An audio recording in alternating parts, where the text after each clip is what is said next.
ko ng kamera. Kaya mo.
Early morning Miming is playing with our bonsais today. Yeah. Ang aking Miming nasakasaka sa mga tanong ni Papa. Basog dili maguba. Hi.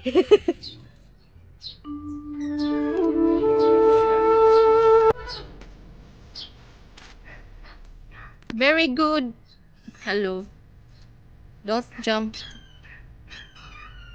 Naapadiri ang usan.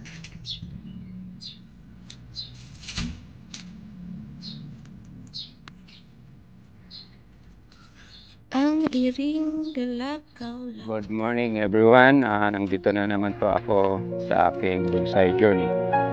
So once again, good morning everyone or magandang umaga sa inyong lahat. Ito po, si Metro Chris na naman nagbabalik. So sa ngayon, ang isi-share ko sa inyo kasi yung nagising ako kanina, naalala ko tuloy itong mga Chinese elm ko. So ito, nababayaan. So ito na ang mga itsura niya. So itong Chinese elm, pag hindi mo kabisado ang galaw ng mga sanga dito, mahirapan ka talaga. So ako nga, parang nag-give up ako sa mga sanga dito kasi malilito ako kung saan direksyon niya. Parang walang direksyon. Mas maganda pa yung Chinese Holy. So ang nakaganda pala nito kasi maliit na yung dahon. Tapos problema lang, hinay magtubo. Then ang ganda pala dito is once ma-arrange mo na itong mga sanga niya, may tsakto na yung direction, mag-guidean mo na. Tapos i-dipulit mo, maganda siyang tingnan pag bagong salingsing. Yun ra ang nakapaganda dito. Kaya lang hindi pa ako na isa pa lang ang nagawa kong maganda ng konti yung forma niya or yung direction ng sanga niya. Kasi yung ano niya, kahit saan magpunta, mahirapan ka. So sa ngayon, at least kahit hindi maganda itong mga forma nito, I have plenty of seedlings over there, pero mga small one. So ito, it's matanda na siya, although hindi lumaki.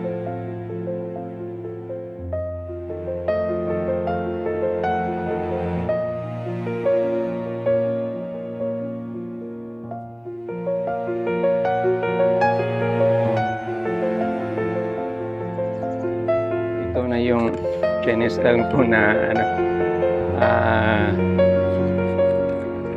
natanggalan ko na ng dahon, tapos natanggalan ko na ng wire. So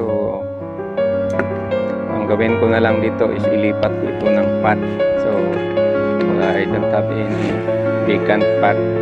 Ito lang para makasya siya, tapos medyo malaki ng kaunti. So ito na lang ang lalagyan ko, tapos hopefully maglagbong ito. Saka na lang ko ito aayusin kung ano.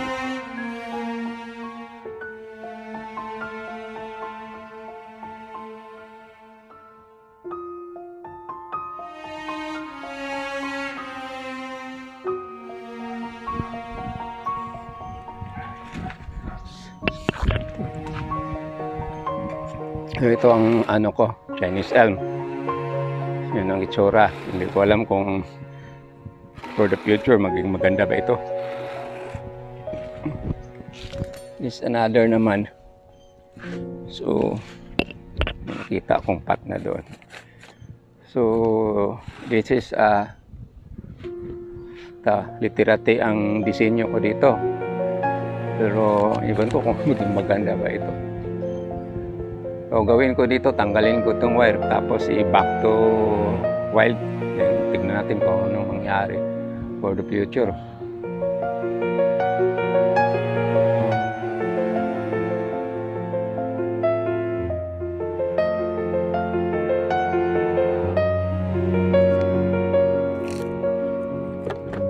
So ito na yung isa sa mga Chinese elm ko na try ko maging literate. So hindi ko alam kung anong itsura nito. So anyway, try na lang natin kasakali sa katagalan maging maganda na ito. So ilipat ko na lang siya sa malaki na konti na kalalagyan or yung training pot niya. As I said na kung marami kang mga materials, minsan matawag ng malilito ka or malibog sa pagpurma niya, lalo na katulad ko nga hindi ako masyadong expert. So yun,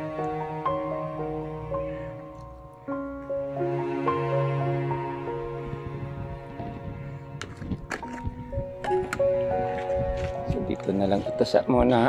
Tapos ko ng isa.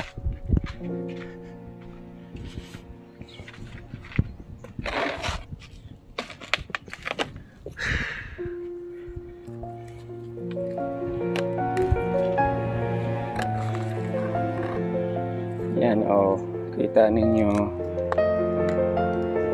may batol pa, kaya siguro mahina na tubo.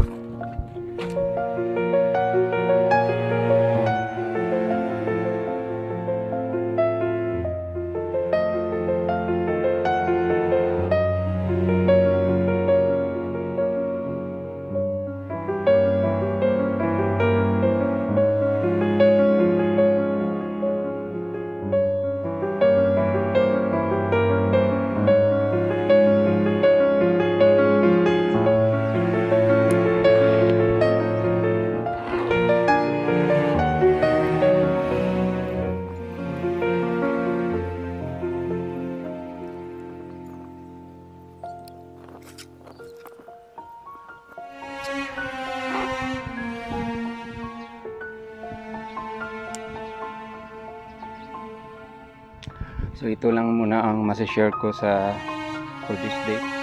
1, 2, 3, 4. Apat na Chinese elk na rescue ko doon sa likod. Hopefully na ma-survive ito. So hindi ko muna siya ipilitin kung anong forma niya kasi try ko nilagyan ng wire. Tapos try ko na-prevent may nag-crack. So ito lang muna for the meantime. So after kung ma-okay na ito is yan.